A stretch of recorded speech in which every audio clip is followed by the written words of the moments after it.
ये पृथ्वी का केंद्र है। हमने बताया है पृथ्वी की आंतरिक संरचना में केंद्र दो हैं, एक है आंतरिक, एक बाह्य है। अब मान लीजिए ये आपका फोकस हो गया। क्या हो गया? फोकस हो गया। अब यहां से जो सबसे पहले 90 डिग्री ऊपर पहुंचेगा उसे बोलेंगे एपिसेंटर। इस तरह से तरंगे, लहरें, भूकंपीय लहरें पूरे ग्लोब पर चलना स्टार्ट कर देती हैं।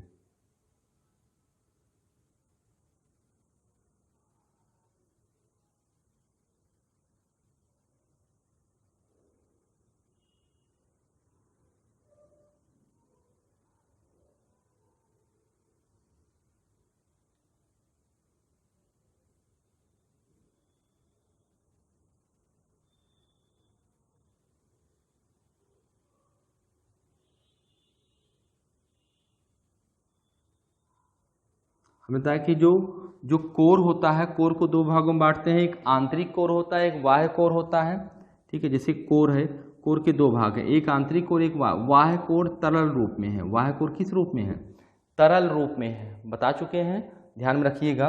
तो जब प्राथमिक तरंगे, देखिए प्राथमिक और द्वितीयक तरंगे जब केंद्र पहुंचती हैं तो चूंकि द्वितीयक जो तरंगे होती है, जो गौड़ तरंगे होती हैं, वो जल में या तरल में क्या होंगी? विलुप्त हो जाएंगी, उसका कोई प्रभाव ही नहीं। अब जो प्राथमिक तरंगे होंगी, हमने कहा वो विचलित होंगी, वो सीधे नहीं आकर के थोड़ा सा मुड़ेंगी, सीधे ना करके थोड़ा सा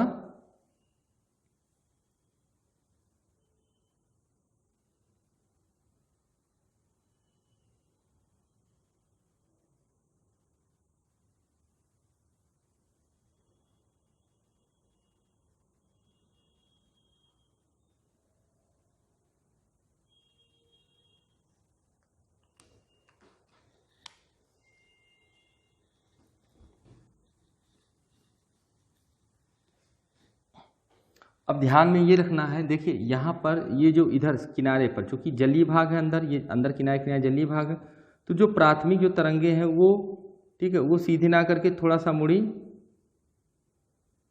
और फिर सीधे आई। ठीक है, तो ये जो हिस्सा है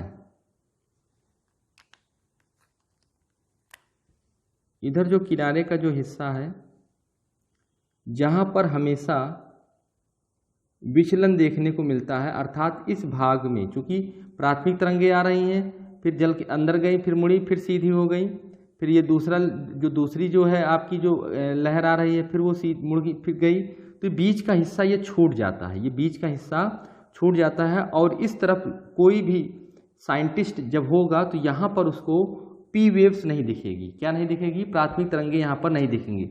सेम उसी तरह से इधर भी प्राथमिक तरंगे नहीं दिखेंगी। देखिए कंफ्यूज बिल्कुल नहीं होइएगा, ये इस क्षेत्र में इसलिए नहीं दिखती हैं क्योंकि हमने बताया कि जैसे मान लीजिए कोई भी ऐसे तरंग जा रही है, जल में जाएगी, मुड़ जाएगी और फिर सीधे जाएगी, फिर आगे जब सीधे जाएगी तो इधर बीच का हिस्सा, ऐसे मान लीजिए दूसरी तरंग गई, वो भी फिर मुड़ गई और फिर सीधे गई, तो बीच का जो हिस्सा है ये छूट जाता है। ठीक है, ये छूट जाता है। और इसका जब यहाँ से कोण लिया गया तो ये आपका जो एंगल निकल के आता है, कुछ किताबों में 103 से 143 दिया है, लेकिन 105 से 145 का जो एंगल बनता है, इस क्षेत्र को पी छाया क्षेत्र कहते हैं। पी छाया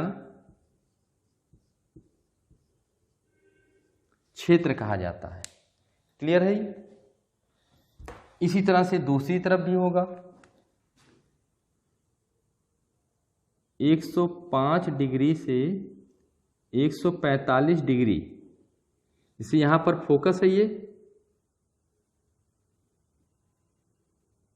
भूकंपीय प्राथमिक और द्वितीयक तरंगे गई तो द्वितीयक तरंगे जो कोर का ऊपरी भाग है जलीय वाला, उसमें विलुप्त हो गई, और प्राथमिक तरंगे सीधे ना चल करके विचलित होकर के चलती हैं, तो दूसरे साइड में कुछ हिस्सा विचलन के कारण छूट जाता है और इस क्षेत्र में प्राथमिक तरंगे नहीं दिखती हैं। न यहाँ प्राथमिक तरंग दिखेगी, न इस भाग पर, दूसरे भाग पर यहाँ पर प्राथमिक तरंग दिखेगी।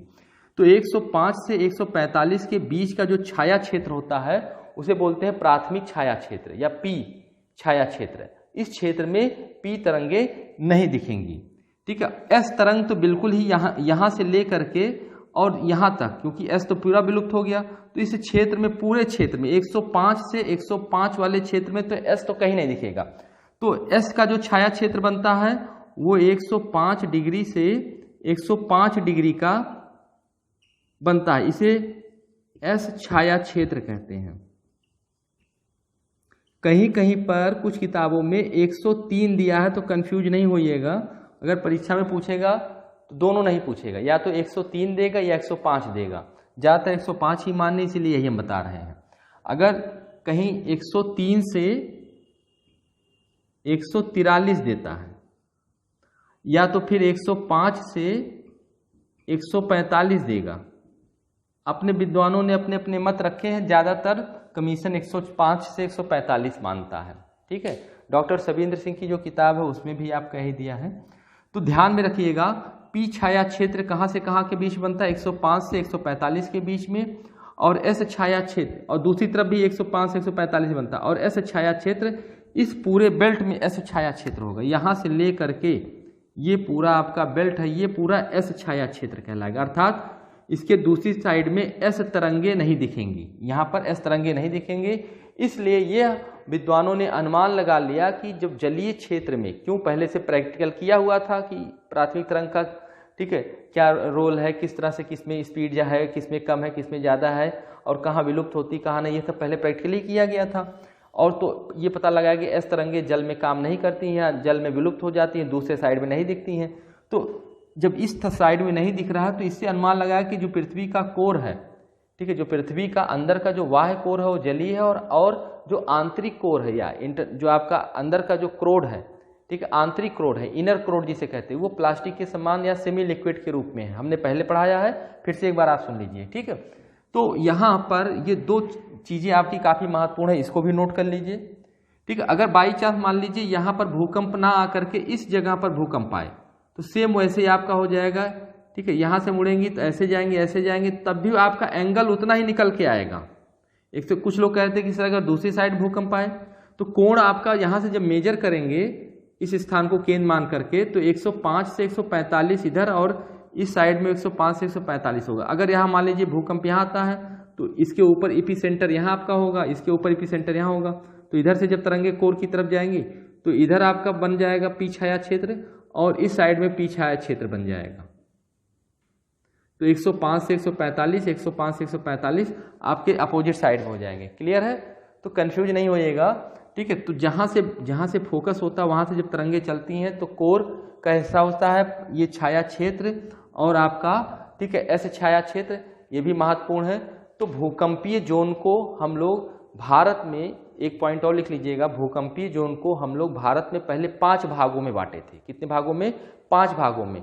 और जोन 1 रोमन संख्या में, जोन 1, ठीक है, 2, 3, ठीक है, आपका 4th और 5th।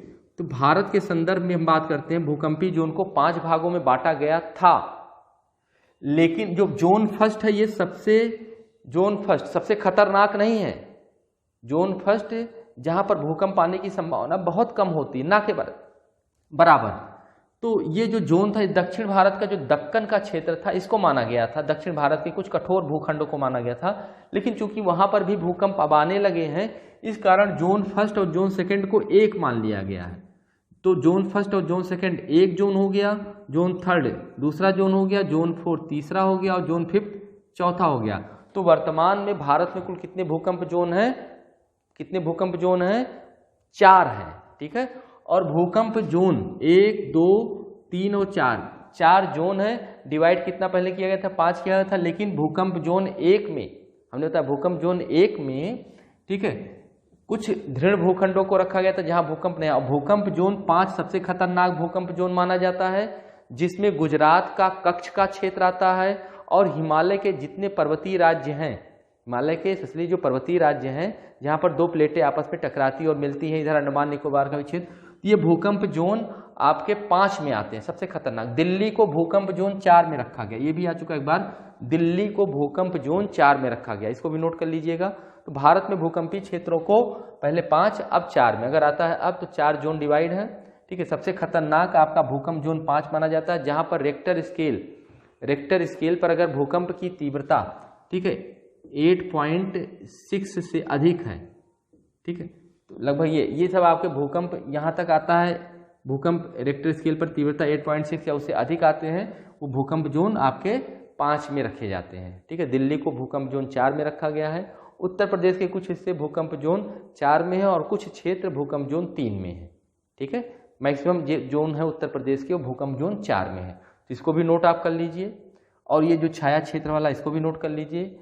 अब हमारा अगला जो टॉपिक रहेगा वो रहेगा ज्वालामुखी का उद्गार, ज्वालामुखी से निर्मित शिलाकृतियां और कितने प्रकार की ज्वालामुखी होती हैं, और इस पर किस तरह के आपके प्रश्न आते हैं।